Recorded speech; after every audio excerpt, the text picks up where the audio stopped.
नमस्ते, मैं हूं संजय दीक्षित और आप देख रहे हैं दी जयपुर डायलॉग्स। जब से RRR के नाटू नाटू को बेस्ट सॉन्ग का अवार्ड मिला है, तब से हमारे भाई लोग जो हैं, यानी कौन से, जिनको हम लिबरल, लेफ्टिस्ट, मक्कार, पंचमक्कार इत्यादि बोलते हैं, उनमें खलबली मची हुई है। अब कहने को तो बहुत सारे लोग आके बधाई दे रहे हैं, लेकिन जो लोग बधाई नहीं दे रहे हैं उनकी फहरिस्त जो है वो बहुत लंबी है। अब हमारा वीडियो जाने के बाद में किसी को ध्यान आ जाए और फिर वो कहने के लिए सब लोग बधाई देने लगे तो बात अलग है, इसलिए मैं उस फहरिस्त को अभी बाँच नहीं रहा हूँ। लेकिन कुछ लोगों के जो उद्गार थे वो तो सामने आ गए, जैसे कि रत्ना पाठक शाह, मिसेस नसीरुद्दीन शाह, बेगम नसीरुद्दीन शाह। तो बेगम नसीरुद्दीन शाह का RRR के बारे में क्या कहना है, बड़ा रुचिकर है। वो कह रही हैं कि RRR जो है वो एक रिग्रेसिव मूवी है, वो पीछे की तरफ ले जाती है। वाह भाई वाह, क्या बात कही आपने। वो पीछे की तरफ ले जाती है क्योंकि वो महेश्वती राज की बात करती है, क्योंकि वो उन मूल्यों की बात करती है जिसमें किसी महिला का अपमान करने पर सिर काट दिया जाता था। तो वो मूल्य तो निश्चित रूप से यहाँ नहीं है, क्योंकि आप जानते हैं कि बॉलीवुड तो हीरा मंडी है। अभी तो हीरा मंडी नाम की मूवी भी बड़ी जोरदार से चल रही है। तो हीरा मंडी वालों को RRR से आपत्ति अवश्य होगी। ये पीछे की तरफ ले जाती है, यानी कि यदि आप स्वाधीनता संग्राम के उन सेनानियों की याद करें जिनको आपके सेक्युलर हिस्टोरियन ने भारत के इतिहास में या भारत के स्वतंत्रता आंदोलन के इतिहास में स्थान नहीं दिया, तो आप रिग्रेसिव हो जाते हैं। इसी तरह से बाहुबली भी बहुत रिग्रेसिव रही होगी, वो तो बहुत ही अधिक रिग्रेसिव रही होगी। RRR तो फिर भी स्वतंत्रता आंदोलन की बात कर रही है, वो तो माहिष्मती राज की बात करती थी।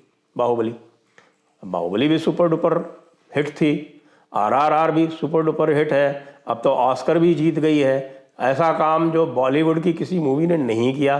गांधी फिल्म ने ऑस्कर अवश्य जीता था, लेकिन वो बॉलीवुड की फिल्म नहीं थी, ये हम जानते हैं। उसमें भानु अथैया को जो पुरस्कार मिला था, लेकिन वो बॉलीवुड की फिल्म किसी प्रकार की नहीं थी, तो रिचर्ड एटनबरो की फिल्म थी। अब यह अवश्य देखने की आवश्यकता है कि ये जो कहते हैं कि ये पीछे ले जाती है, रिग्रेसिव है RRR, इनको कभी मुगल आजम पर तो आपत्ति नहीं हुई। इनको जब 60s और 70s में बड़ी ज़ोरदार मूवीज़ बना करती थीं, मेरे हुजूर, मेरे महबूब, शाहजहां, मुगल आज़म की तो बात हमने कर ही ली, अनारकली इत्यादि इत्यादि, ये सब जब मूवीज़ बना करती थीं जिसमें मुगलिया शान व शौकत दिखाई जाती थी, तब तो आपको कभी आपत्ति नहीं हुई। या अभी पद्मावती बनी जिसमें अलाउद्दीन खिलजी का चित्रण किया गया, उसमें भी बड़े लोगों को आपत्ति हुई कि साहब की औरंगजेब खिलजी को, अलाउद्दीन खिलजी को बड़ा क्रूर दिखाया गया ना, तब भी आपत्ति नहीं हुई। आपत्ति अब हो रही है, RRR जो है वो पीछे ले जाती है। लेकिन बेगम नसीरुद्दीन शाह आपके खाविंद जो हैं, हाँ जी वही जो जां फिशा खान, वो जो अफगान भृत्य सैनिक यानी मर्सनरी जिसको कहते हैं, किराए का भाड़े का सैनिक जो था, जां फिशा खां के जो वंशज हैं नसीरुद्दीन खान अफगान, वो जो अभी ताज डिवाइडेड बाय ब्लड इस सीरीज में जो काम कर रहे हैं और अकबर का किरदार निभा रहे हैं, वो तो बहुत बड़ा काम कर रहे होंगे निश्चित रूप से, क्योंकि वो तो पीछे नहीं है। RRR तो हम बात कर रहे हैं पिछले 200-250 वर्षों के काल की, वो तो पिछले 500 वर्षों के काल की है। लेकिन 400-500 वर्ष का काल जो है वो रत्ना पाठक शाह बेगम नसीरुद्दीन शाह के अनुसार जो है वो इतना पीछे जाना नहीं होता है जितना 200 वर्ष पीछे जाना होता है। नसीरुद्दीन शाह साहब जो हैं वो क्या कह रहे हैं उसके बारे में, वो कह रहे हैं कि साहब कि देखिए अकबर के बारे में बड़ा गलत बताया गया, उनको इस बारे में आपत्ति है। अभी मैं देख रहा था भाई साहब का इंटरव्यू, तो भाई साहब अपने इंटरव्यू में आपत्ति इस बात पर जता रहे हैं कि अकबर को दीन इलाही का प्रवर्तक बता दिया गया। अकबर दीन इलाही का प्रवर्तक तो नहीं था। उनका कहना है कि वह तो जो है वो इस तरह के किसी नए रिलीजन को बनाने वाला नहीं था। क्यों? संभवतः उनको ये बड़ा आपत्तिजनक लगा होगा कि कोई भी व्यक्ति जो है अकबर जैसा भी, यदि उसके बारे में लिख दिया जाए कि वो दीन इलाही बनाता था। यद्यपि हम कहते हैं दीन इलाही कभी बनाया होगा, उसने जो बनाया होगा उसका वो पॉलिटिकल कंपल्शन था, लेकिन हम तो उसे उस चित्तौड़ के उस हत्यारे के रूप में जानते हैं जिसने 70,000 निरपराध लोगों का कत्ल किया, वो भी जौहर साके के बाद में, चित्तौड़गढ़ में। ये बात है 1568 की। और उसके बाद जब लगातार इतना दबाव पड़ा राजपूतों की ओर से, तब जाके उसने राजपूतों से समझौते किए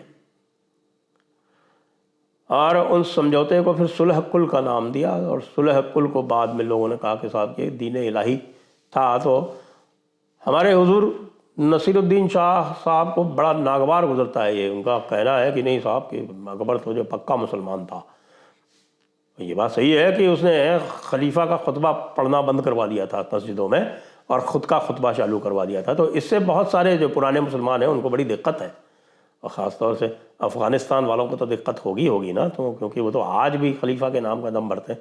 और कोई खलीफा हो या ना हो, जब वो बना था आपका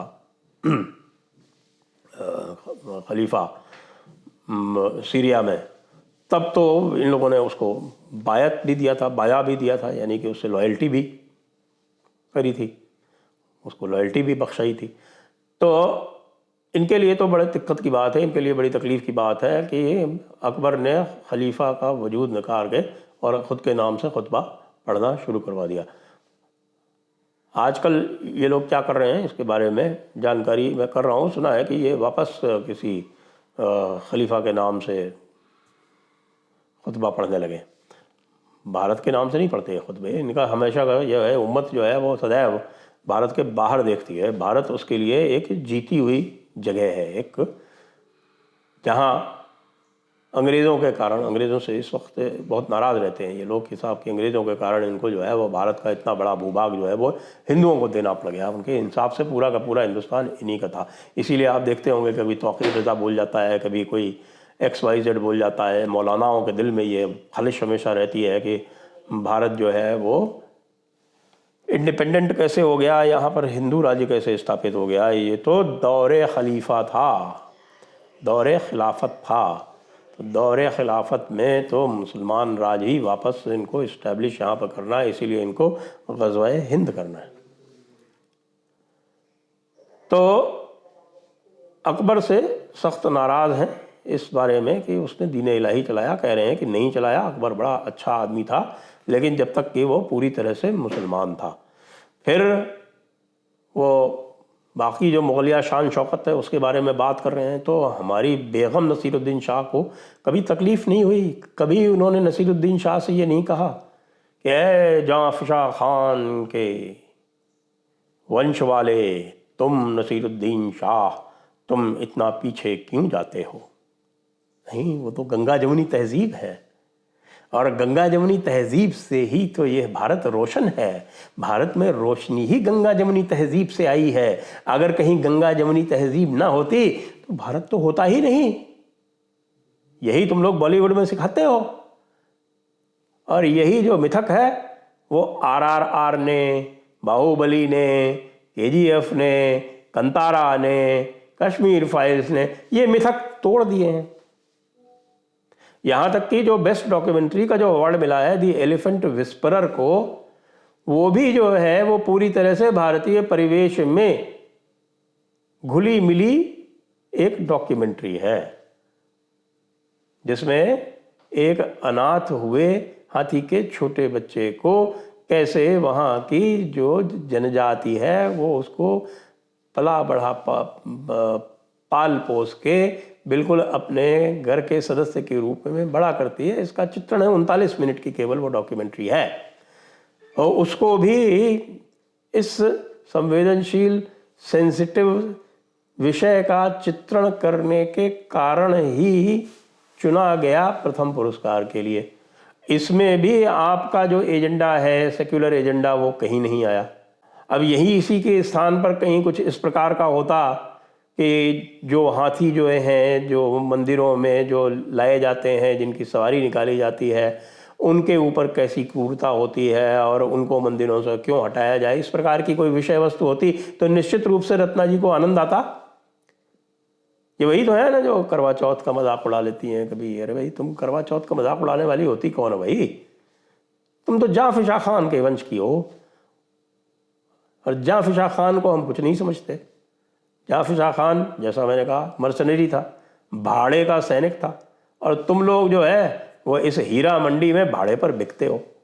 बॉलीवुड जिसका नाम है, बॉलीवुड के लोगों को दिल का दौरा पड़ गया है, सही बताऊं आपको।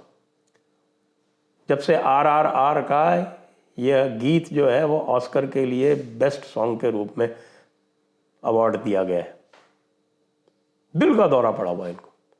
आपको ध्यान हो, अनुराग कश्यप ने कुछ दिन पहले RRR की और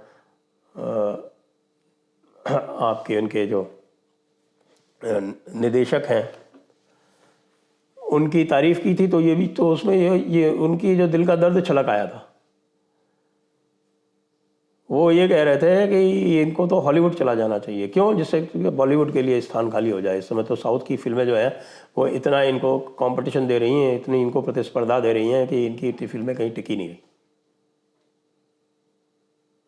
तो RRR को हम सम्मानित करते हैं, RRR की हम प्रशंसा करते हैं, और बॉलीवुड के जो जख्म लगे हुए हैं उन पर हम एतद द्वारा नमक छिड़कते हैं, और आप लोगों से भी प्रार्थना करते हैं कि जितना नमक आप इनके जख्मों पर छिड़क सकें उतना ही भारत के लिए, भारतीय संस्कृति के लिए अच्छा होगा। जय हिंद, वंदे मातरम।